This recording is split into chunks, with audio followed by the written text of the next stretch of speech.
बिस्मिल्लाहिर्रहमानिर्रहीम। अज़ीज़ तलबा व तालिबात, अस्सलाम वालेकुम। जैसा कि आप लोग जानते हैं कि हमने कल से एक नए सेशन का आगाज़ किया ऑनलाइन क्लासेस का। उस हवाले से कल हमारा फर्स्ट लेक्चर था। आज हम सेकेंडली कल बात करते हैं। तो इसमें हमने बात फार्माकोलॉजी के हवाले से बात की थी। इस वक्त मेरा मुखातब फार्माकोलॉजी के स्टूडेंट है, सेकेंड ईयर फार्माकोलॉजी। कल हमने ऑटोनॉमिक नर्वस सिस्टम के बारे में, उसके इंट्रोडक्शन के हवाले से बात की थी कि ऑटोनॉमिक नर्वस सिस्टम क्या चीज़ है, इसकी क्या कंट्रोलिंग्स हैं और किस तरह हमारी बॉडी में इन्वॉल्व हो रहा है। उसी को आगे कंटिन्यू करते हुए प्रीवियसली हमने ये डिस्कस किया था कि ऑटोनॉमिक नर्वस सिस्टम एक कंट्रोल सिस्टम है हमारी बॉडी का, ठीक है, जिसमें हमने न्यूरॉन्स का जिक्र किया था। न्यूरॉन्स को हमने क्लासीफाइड किया था मोटर न्यूरॉन्स और एफरेंट न्यूरॉन्स में, ठीक है। एंड पे हमने कुछ टर्मिनोलॉजीज़ डिस्कस की थी, रिसेप्टर्स, न्यूरोट्रांसमीटर्स, हार्मोन्स के हवाले से। अब आज हम उसी को आगे कंटिन्यू करते हुए आज हम बात करेंगे anatomy of autonomic nervous system कि ऑटोनॉमिक नर्वस सिस्टम की अनाटमी क्या है। आप लोगों ने फर्स्ट ईयर में अनाटमी एक पेपर 1 में एक सब्जेक्ट आप लोगों ने पढ़ा हुआ अनाटमी के हवाले से। तो अनाटमी आज हम ऑटोनॉमिक नर्वस सिस्टम की अनाटमी में बात करेंगे। तो ऑटोनॉमिक नर्वस सिस्टम की अनाटमी पे जब हम बात करते हैं तो हमारे पास हमने ऑटोनॉमिक नर्वस सिस्टम्स के मेन जो स्ट्रक्चरल यूनिट है वो है न्यूरॉन, ठीक है। जब हम किसी चीज़ की अनाटमी पे बात करते हैं हम ज़ीरो से स्टार्ट लेते हैं कि हम बात किस चीज़ की करने जा रहे हैं, बात हम कहाँ से आगाज़ करेंगे। तो हमारे पास सबसे पहले उसका बेसिक स्ट्रक्चरल अनाटमी क्या है, स्ट्रक्चरल स्टडी है किसी भी चीज़ की। तो ऑटोनॉमिक नर्वस सिस्टम का बेसिक स्ट्रक्चर क्या है, न्यूरॉन। और न्यूरॉन्स को हमने डिवाइड किया हुआ है दो क्लासेस में, मोटर न्यूरॉन्स और सेंसरी न्यूरॉन्स। मोटर न्यूरॉन्स को हमने बताया था आपको एफरेंट न्यूरॉन्स कहते हैं, ठीक है। और सेंसरी न्यूरॉन्स को क्या कहते हैं, एफरेंट न्यूरॉन्स। ई और ए के डिफरेंस से हम इनको डिफ्रेंशिएट कर सकते हैं। जब आज हम इफरेंट न्यूरॉन्स की बात करते हैं, कल हमने आपको बताया था कि इफरेंट न्यूरॉन्स इम्पल्सिस आपके सेंट्रल नर्वस सिस्टम से आपके ऑर्गन्स की तरफ लेके आते हैं। और जो आपके सेंसरी न्यूरॉन्स हैं, जो आपके एफरेंट, जिनको ए से ए कैपिटल ए के साथ उनको हम जिसको प्रोनाउंस कर सकते हैं, वो आपकी इम्पल्सिस आपके इफेक्टर ऑर्गन्स से, आपकी पेरिफेरी से लेके आपके सेंट्रल नर्वस सिस्टम की तरफ लेके जा रहे हैं। तो इसमें आपकी स्लाइड के हवाले से the first nerve cell is called pre ganglionic nerve. देखें, पोस्ट और प्री के वर्ड से आप लोग अवेयर हैं। पोस्ट का वर्ड होता है आफ्टर, प्री का वर्ड होता है बिफोर एनीथिंग। तो गैंग्लिया क्या है, गैंग्लिया सेल बॉडीज़ हैं, cell bodies of neurons. Neurons की ये सेल बॉडीज़ हैं। तो अब इसकी बात करते हैं। The first nerve cell is called pre ganglionic neuron. Its cell body is located within central nervous system and emerge from spinal cord and make a synaptic connection in ganglia। कल हमने synapse की बात की थी। हमने कहा था ये स्ट्रक्चर है जो आपका कम्युनिकेशन कोऑर्डिनेट करवाता है। आपके नर्व सेल्स, आपकी जो न्यूरॉन बॉडीज़ हैं, उसमें स्ट्रक्चरल कनेक्शन ये है जो आपका ये मैसेजिंग, इसको कोऑर्डिनेट, इसकी कम्युनिकेशन इसके थ्रू हो रही होती है। तो जब हम बात अभी कर रहे हैं कि pre ganglionic neurons central nervous system के साथ लोकेटेड हैं और किसके साथ इमर्ज हैं, स्पाइनल कॉर्ड के साथ। स्पाइनल कॉर्ड जो आपकी बैक बोन है, जिसके हमने वर्टिब्री के बारे में आपने एनाटॉमी में पढ़ा हुआ है, तो उसके साथ मिलके ये एक सिनेप्टिक कनेक्शन, एक स्ट्रक्चर बना रहे हैं जिससे आपकी सेल, आपके न्यूरॉन्स की आमदोरफ्त का सिलसिला क्रिएट होता है। जब हम आगे बात करते हैं, these ganglia work as relay station. कौन सा गैंग्लिया, जो आपकी सेल बॉडीज़ हैं जिसकी हम अभी बात कर रहे हैं, ये एज अ रिले स्टेशन, एक पूरा रिले वर्किंग है, एक कनेक्शन है, उसके थ्रू वर्किंग कर रहे हैं between pre ganglionic neurons and post ganglionic neurons. अब जैसे अभी हमने बात की, आपको मैंने क्लियर बताया कि प्री गैंग्लियनिक न्यूरॉन्स क्या होती हैं, जो before ganglia, before nerve cells से पहले, और post after second nerve cells. जो फर्स्ट आ रही है उसको प्री गैंग्लियनिक, और जो दूसरी सेकंड नर्व सेल्स हैं आपके, जो सेकंड आपके न्यूरॉन्स, उसको पोस्ट गैंग्लियनिक न्यूरॉन्स कहते हैं। और देखें, अभी हम बात कर रहे हैं एफरेंट न्यूरॉन्स की। वो किस तरह वर्किंग कर रहे हैं, वो सेंट्रल नर्वस सिस्टम के साथ लोकेटेड हैं और इमर्ज हैं आपके स्पाइनल कॉर्ड के साथ, ठीक है। और ये जो आपके गैंग्लिया हैं, ये as a relay station work कर रहे हैं, ठीक है। किसके दरमियान, फर्स्ट नर्व सेल और सेकंड नर्व सेल्स के दरमियान। Cell body of second neuron is originated from ganglion and terminate on effector organs. जैसे कार्डिक मसल्स है, एक्सोक्राइन ग्लैंड्स हैं। कौन सी सेल बॉडी? पोस्ट गैंग्लिया की बात कर रहे हैं, सेकंड न्यूरॉन की बात कर रहे हैं। Cell body of post ganglion neurons is वो कहाँ से ओरिजिनेट हो रही है? गैंग्लियन से। और टर्मिनेट कहाँ होती है? जो आपके इफेक्टर ऑर्गन है। अब बात कहने का मकसद ये है कि आपका जो पोस्ट गैंग्लियनिक न्यूरॉन्स हैं, जो नर्व सेल्स हैं आपके, वो आपके गैंग्लिया से प्रोड्यूस होते हैं। और टर्मिनेट कहाँ होते हैं? जो आपके इफेक्टर ऑर्गन्स हैं, जहाँ इफेक्ट प्रोड्यूस की, जैसे आपके कार्डिक मसल्स हैं, एक्सोक्राइन्स हैं, आपके बाकी मसल्स हैं बॉडी के, तो वहाँ जाके उनकी फंक्शनिंग वाइंड अप हो रही होती है। ठीक है, यहाँ तक बात क्लियर है। अब बाकी बात करते हैं इफरेंट न्यूरॉन्स की। अब देखें, आपका जो हमने मोटर न्यूरॉन्स की बात की, वो दो तरह से फंक्शन कर रहा था। ठीक है, pre ganglionic, post ganglionic, first nerve cell, second nerve cells. ठीक है, वो इमर्ज हो रहा है आपके स्पाइनल कॉर्ड के साथ, जिस तरीके उनकी आपकी इन्फॉर्मेशन को वो ओरिजिनेट होके टर्मिनेशन की तरफ जा रहा है। Efferent neurons simply bring nerve impulses back to central nerve system from the periphery. ये सिंपली ये टू वे से वो टू वेज हो रहा है, pre ganglionic, post ganglionic, first और सेकंड। इसमें सिंपली आपके सेकंड सेंट्रल नर्वस सिस्टम की तरफ ये आपकी इम्पल्सिस को लेके जा रहे हैं। जब हम बात कर रहे हैं क्लासिफिकेशन की तरफ आप जा रहे हैं, जो आपकी मोटर न्यूरॉन्स हैं ये फिर डिवाइड है अपने 3 पोर्शंस में। आपकी motor neurons, enteric neurons, sympathetic neurons और पैरासिम्पैथेटिक न्यूरॉन्स, ये हमारी 3 सब डिवीजन्स हैं आपकी। देखिए, हमने न्यूरॉन्स को डिवाइड किया मोटर न्यूरॉन्स और सेंसरी न्यूरॉन्स में। अभी हमारी मोटर न्यूरॉन्स, जिनको इफरेंट न्यूरॉन्स कहते हैं, ये फिर डिवाइड हो रही हैं एंटेरिक न्यूरॉन्स और सिंपैथेटिक और पैरासिम्पैथेटिक न्यूरॉन्स में। तो इसमें जब हम बात करते हैं सिंपैथेटिक न्यूरॉन्स, सबसे पहले हमारे पास कौन सी है? Sympathetic neurons. तो sympathetic neurons anatomically they originate in central nervous system and emerge to 2 different spinal cord regions. Spinal cord जो कि बैकबोन है।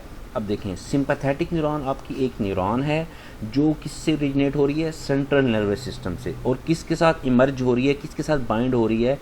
2 डिफरेंट स्पाइनल कॉर्ड रीजन्स के साथ। आपको पता है, आपने अपने स्पाइनल कॉर्ड में मुख्तलिफ रीजन्स पढ़े थे, थोरैसिक, लंबर, सैक्रम, कॉक्सिक। तो इसमें आपकी सिंपैथेटिक जो न्यूरॉन्स हैं वो आपके सेंट्रल नर्वस सिस्टम से ओरिजिनेट होके आपके स्पाइनल कॉर्ड के साथ इमर्ज हो जाती हैं। Pre ganglionic neurons of the sympathetic system, कौन सी प्री गैंग्लियनिक, कौन सी? फर्स्ट नर्व सेल्स जो है वो ओरिजिनेट हो रही हैं कहाँ से?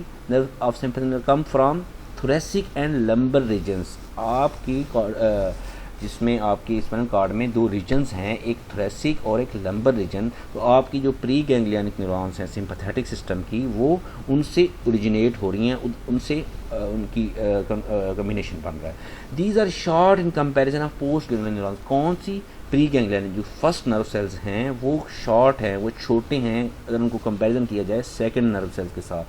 कौन से? जो थोरैसिक और लंबर रीजन से प्रोड्यूस हो रहे हैं। ठीक है, axon of post ganglionic neuron extend from ganglia to the tissues and regulate the process. कौन सा एक्सन क्या है? आपकी जो कंडक्ट करवा रहा है आपकी इम्पल्सिस को, आपकी न्यूरॉन्स की जो ब्रांचेस हैं उसमें एक्सन ऑफ पोस्ट गैंग्लियनिक। देखें, एक्सन क्या है? न्यूरॉन है, न्यूरॉन के आगे ब्रांचेस हैं। तो ये जो आपकी सिंपैथेटिक न्यूरॉन, इसमें नर्व्स हैं ना, उसके आगे एक्सन और डेंड्राइट्स इसमें पाए जाते हैं। जो action of post ganglionic neurons हैं, ये कहाँ से? गैंग्लिया जो आपकी सेल बॉडीज़ हैं वहाँ से स्टैंड हो रहा है to the tissues and regulate the process. कौन सा प्रोसेस? ये जो आपका सेंट्रल नर्वस सिस्टम से ओरिजिनेट होना, आपका मर्ज हो जाना स्पाइनल कॉर्ड के साथ, सिंपैथेटिक कम्स थोरैसिक और लंबर रीजन के साथ की इमर्जिंग जो है, ये किस चीज़ से? एक्सन ऑफ पोस्ट गैंग्लियनिक इसको इस प्रोसेस को कंटिन्यू करवा रहे हैं। ठीक है, आगे बात कर रहे हैं, ये बात थी सिंपैथेटिक न्यूरॉन्स। हम बात करते हैं पैरासिम्पैथेटिक न्यूरॉन्स की। जब हम पैरासिम्पैथेटिक न्यूरॉन्स की बात करते हैं, parasympathetic pre ganglionic fibres arise from cranial nerves related to brain. जब हमने एनाटॉमी की बात की थी, एनाटॉमी में हमने ये चीज़ें पढ़ी हैं। क्रेनियल ब्रेन है and from the second region of the spinal cord. SC stand for spinal cord, SC stand for spinal cord. अभी हम प्रीवियसली देख के आ रहे हैं, अगर हम कंपैरिजन में साथ साथ उसको हम अटैच करते जाएं कि सिंपैथेटिक न्यूरॉन्स आपकी जो हैं वो आपकी थोरैसिक और लंबर रीजन से जनरेट हो रही हैं, जबकि आपके जो पैरासिम्पैथेटिक हैं आपकी सेकंड रीजन से जनरेट हो रही हैं, किसके? स्पाइनल कॉर्ड के। ये छोटी छोटी चीज़ें हैं जो आप अगर साथ साथ पॉइंट आउट करते जाएंगे तो आपके आपके लिए मतलब बेनिफिशियरी रहेगा। आपके ऑब्जेक्टिव के हवाले से क्वेश्चन किया जा सकता है कि parasympathetic neurons comes from emerge from generate from thoracic regions, sacrum regions, coccyx region. आपको आइडिया होना चाहिए कि आपके पैरासिम्पैथेटिक न्यूरॉन्स आपके सैक्रम रीजन से जनरेट हो रही हैं। These form a synapse in ganglia near effector organs। वही सिनेप्ट क्या, वो सिनेप्ट जो हमने कल बात की थी, एक स्ट्रक्चर बनाते हैं जो आपकी कोऑर्डिनेशन को कम्युनिकेशन को कंडक्ट करवा रहा होता है। Pre ganglion fibres are long and post ganglionic are short. इससे मैंने अभी बात की है कि आपकी सिंपैथेटिक में आपके सिंपैथेटिक जो हैं वो शॉर्ट हैं, these are short in comparison of post ganglionic. जबकि जब हम बात कर रहे हैं पैरासिम्पैथेटिक की, तो उसके pre ganglionic fibres are long and post ganglionic fibres are short. इनके जो पहले वाला इनका नर्व सेल है वो इनका लॉन्ग है, लंबा है। जो बाद वाला पोस्ट गैंग्लियनिक वो शॉर्ट है, लेंथ इनकी कम है, उससे बढ़ोतरी इनकी निस्बत। जब हम आगे बात करते हैं इसकी थर्ड टाइप में, तो इसमें हमारे पास इंटेरिक न्यूरॉन्स हैं। Enteric neurons, it is the collection of nerve fibres that innervate with GIT, pancreas and gall bladders. देखें, हम बात कर रहे थे पहले हमने सिंपैथेटिक और पैरासिम्पैथेटिक की बात की। जब हमने सिंपैथेटिक और पैरासिम्पैथेटिक की बात की तो उसमें हमने चीज़ शो करवाई कि आपके सिंपैथेटिक की कम्बिनेशन किस चीज़ से जनरेट हो रहा है। तो थर्ड वन इंटेरिक न्यूरॉन्स जो है ये एक आपका कलेक्शन ऑफ नर्व फाइबर्स है। ये क्या करता है, इनर्वेट कर रहा है। इनर्वेट से मुराद आपकी ब्रैकेट में ये चीज़ लिखी हुई है, supply of nerves with an organ और अदर बॉडी पार्ट, कि ये सप्लाई कर रहा है नर्व्स को एक आर्गन में या बॉडी के दूसरे पार्ट में। कौन? आपका इंटेरिक न्यूरॉन्स। किसके साथ? GIT, पैंक्रियाज और गॉल ब्लैडर के साथ। ये कलेक्शन ऑफ नर्व फाइबर्स है जो एक रेगुलर सप्लाई रेगुलेट करवा रहा है, ठीक है। This system function independently. देखिए, इसको किसी चीज़ पे वो उसकी डिपेंडेंसी नहीं है। दिस सिस्टम कलेक्शन है ना फाइबर्स की, तो इंडिपेंडेंटली वर्क कर रहा है। This system functions independently of the central nervous system and controls. ये इंडिपेंडेंट है और कंट्रोल भी कर रहा है motility, exocrine and endocrine secretion and micro circulations of GIT। आपकी गैस्ट्रोइंटेस्टाइनल ट्रैक्ट की जो माइक्रो सर्कुलेशंस हैं, आपकी एक्सो एंडोक्राइन की जो सेक्रेशंस हैं, आपके स्वेट ग्लैंड्स हैं, आपके हार्मोन्स की सेक्रेशंस हैं, और आपकी मोबिलिटी जो आपकी है उसको ये आपका सिस्टम कंट्रोल कर रहा है। तो आप इस वक्त तक इन चीज़ों को एलेबोरेट कर सकते हैं कि आपका सिंपैथेटिक सिस्टम जो है वो स्पाइनल कॉर्ड के थोरैसिक और लंबर रीजन से जनरेट हो रहा है। आपका पैरासिम्पैथेटिक आपके सैक्रम रीजन से जनरेट हो रहा है। आपका इंटेरिक न्यूरॉन्स आपकी बॉडी का एक कलेक्शन ऑफ नर्व फाइबर्स है, ठीक है, जो इसकी इंडिपेंडेंटली इसकी वर्किंग है, और ये आपकी बॉडी की एक्सोक्राइन और एंडोक्राइन जो सिक्रीशंस हैं आपकी और GIT की माइक्रो सर्कुलेशंस हैं उसको कंट्रोल कर रहा है। अगर हम कुछ बात करते हैं कि ये जो आपके ऑटोनॉमिक नर्वस सिस्टम के आपके ऑर्गन्स हैं, ये टाइप्स हम बात की सिंपैथेटिक और पैरासिम्पैथेटिक, तो इनका इफ़ेक्ट क्या है आपके ऑर्गन के ऊपर? ये आपके ऑर्गन्स को किस तरह से इनका इफ़ेक्ट है, किस ऑर्गन को डायलेट कर रहे हैं, किस ऑर्गन को ये कंट्रैक्ट कर रहे हैं, किसकी कंस्ट्रक्शन, किसकी डायलेशन, किसकी इंक्रीजिंग। देखें, आपकी बॉडी के मुख्तलिफ ऑर्गन्स हैं, हमने एनाटॉमी में ये बात ही पढ़ी है। आपका हार्ट एक ऑर्गन है, लंग्स आपके ऑर्गन है, GIT है, किडनी है, ठीक है। तो ये ऑर्गन्स सिंपैथेटिक और पैरासिम्पैथेटिक सिस्टम इस पर किस तरह इफेक्ट कर रहा है। जिस तरह आपकी ये स्लाइड शो कर रही है, तो जो सिंपैथेटिक न्यूरॉन्स हैं वो आपके हार्ट रेट को इंक्रीज़ करती हैं, ठीक है, आपके हार्ट रेट को इंक्रीज़ करते हैं, और increase force of contraction increase करती हैं। कंट्रैक्शन जो आपके हार्ट की कंट्रैक्शन हो रही होती है और जो आपकी हार्ट रेट होती है वो आपकी सिंपैथेटिक न्यूरॉन्स इसको इंक्रीज़ करती है। मतलब इस हवाले से, ये स्लाइड के हवाले से ये आपकी कंपैरिजन आ जाए, differentiate between sympathetic and parasympathetic neurons on effect organ कि आपका सिंपैथेटिक न्यूरॉन्स आपके हार्ट पे क्या इफेक्ट कर रहा है, पैरासिम्पैथेटिक आपके हार्ट पे क्या इफेक्ट है। अब पैरासिम्पैथेटिक न्यूरॉन्स जो हैं जब वो वर्क करती हैं तो वो आपकी हार्ट रेट को डिक्रीज़ कर देती हैं और फोर्स ऑफ कंट्रैक्शन को भी डिक्रीज़ करती हैं। इनका अपोजिट इफेक्ट है एक दूसरे के, वो हार्ट रेट को बढ़ाती हैं, ये हार्ट रेट को कम कर देती हैं। इसी तरह आपकी ब्लड वेसल्स की जब हम बात करते हैं तो जो आपकी पैरासिम्पैथेटिक हैं वो आपकी ब्लड वेसल्स पे कोई इफेक्ट नहीं कर रही, लेकिन जो आपकी सिंपैथेटिक हैं वो कंस्ट्रिक्शन करवाती हैं, डायलेट नहीं करती, कंस्ट्रिक्ट करवाती हैं, सुंगड़ते हैं इससे आपकी ब्लड वेसल्स से आप अवेयर होंगे। ब्लड वेसल्स में आपकी कैपिलरीज आ रही हैं, ठीक है, आपकी जो बॉडी की वेन्स हैं जहाँ जिनमें से आपका ब्लड गुजर रहा है, ठीक है, उनको वो आपके ब्लड वेसल्स हैं, ठीक है, तो उनको ये आपका सिंपैथेटिक न्यूरॉन्स जो आपकी हैं वो उसको कंस्ट्रिक्ट करवाती हैं, जबकि आपका जो पैरासिम्पैथेटिक है उसको कोई इफेक्ट नहीं है आपके ब्लड वेसल्स के ऊपर। इसी तरह आपके लंग्स हैं, नेक्स्ट आपका एक फैक्टर आर्गन है लंग्स, तो उस पर ऊपर सिंपैथेटिक न्यूरॉन्स जो हैं वो ब्रोंको डायलेशन कराते हैं, ब्रोंको डायलेट कराती हैं, ठीक है, आपके जो ब्रोंकी हैं आपके लंग्स के, उनकी जो डायलेशन है उनको डायलेट किया जा रहा है वो सिंपैथेटिक न्यूरॉन्स से हो रही हैं, जबकि आपकी जो पैरासिम्पैथेटिक न्यूरॉन्स हैं वो आपकी ब्रोंको कंस्ट्रिक्शन करवा देती हैं, जो आपके लंग्स में ब्रोंकाई हैं उनको कंस्ट्रिक्ट करवा देती हैं, सुंगड़ती हैं जिससे, और डायलेट फैलना आपकी सिंपैथेटिक उसको फैला देती हैं, जबकि आपकी जो पैरासिम्पैथेटिक हैं वो आपके लंग्स को कंस्ट्रिक्ट करवा देती हैं, ठीक है। इसी तरह आपकी जीआईटी के हवाले से बात करें, जीआईटी भी आपका गैस्ट्रोइंटेस्टाइनल ट्रैक्ट जो आपका स्टोमिक के ये भी आपका एक आर्गन है, उसमें जब हम बात करते हैं तो आपका जो सिंपैथेटिक न्यूरॉन्स हैं वो उसकी मोटिलिटी को डिक्रीज़ करते हैं, मोटिलिटी को क्या करते हैं, डिक्रीज़ करते हैं, और जो उसका स्फिंक्टर है जब आप स्टोमिक के एनाटॉमी में बात करें तो उसमें एक स्फिंक्टर पोर्शन है उसको कंट्रैक्ट करवाती हैं, उसको मतलब वो उसको रिलैक्स अपोजिट रिलैक्स इसको सुंगड़वा देती हैं, ठीक है। और तीसरा आपकी जो सिंपैथेटिक न्यूरॉन्स हैं वो डिक्रीज़ कर देती हैं आपकी सेक्रेशंस को, जीआईटी की सेक्रेशंस जो हो रही होती हैं, एसिडिटी जो आपकी जीआईटी में सेक्रेशंस होती है, ठीक है, देखें आपको उन सेक्रेशन से आपकी भूख का और उसका एहसास होता है चीज़ों का, ठीक है ना। आपको सम टाइम जब जलन महसूस हो रही होती है स्टोमिक में, तो उसकी सेक्रेशंस की वजह से आप ये चीज़ें महसूस फील करते हैं आप लोग, ठीक है। तो आप देखें जीआईटी पे क्या इफेक्ट है आपके सिंपैथेटिक न्यूरॉन्स का, उसकी मोटिलिटी को डिक्रीज़ कर रही हैं, ठीक है, स्फिंक्टर को कंस्ट्रिक्ट करवा रहे हैं, और उसकी जो सेक्रेशंस हैं उसको डिक्रीज़ कर रहे हैं। इसी के अपोजिट आपके पैरासिम्पैथेटिक न्यूरॉन्स आपकी जो जीआईटी की मोटिलिटी है उसको इंक्रीज़ करते हैं, आपकी जीआईटी की मोटिलिटी को क्या करते हैं, इंक्रीज़ करते हैं, और आपके स्फिंक्टर को रिलैक्स कर देते हैं, ठीक है। इसमें वर्ड डायलेशन का नहीं इस्तेमाल किया गया, इसको रिलैक्सेशन का इस्तेमाल किया गया, कि अपनी ओरिजिनल कंडीशन में जब वो कंस्ट्रिक्ट सुंगड़ा होता है तो दोबारा अपने कंडीशन पे आता है, रिलैक्स हो जाता है, ठीक है।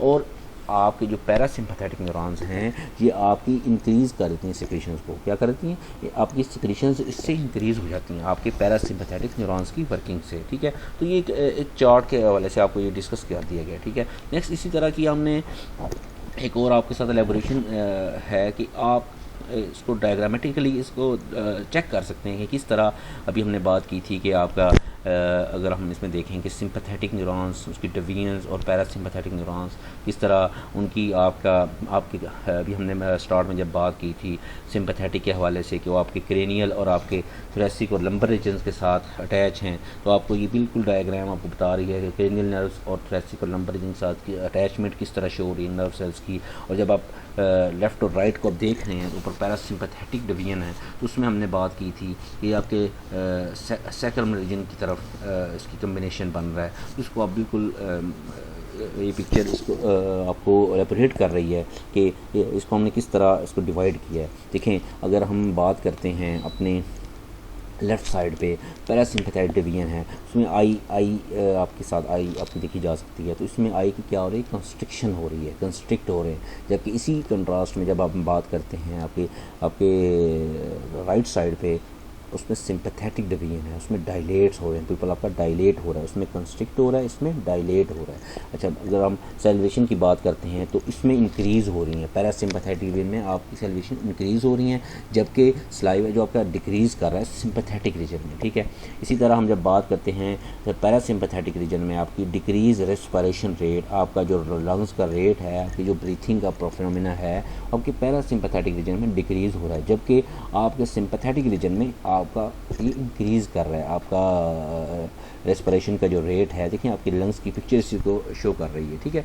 और नेक्स्ट है आपके डिक्रीज़ हार्ट रेट, अभी हमने प्रीवियस स्लाइड में भी ये चीज़ डिस्कस की है कि आपका पैरासिम्पैथेटिक डिक्रीज़ कर रहा है आपके हार्ट रेट को, और इसमें आपका हार्ट इंक्रीज़ हार्ट रेट हो रहा है, ठीक है।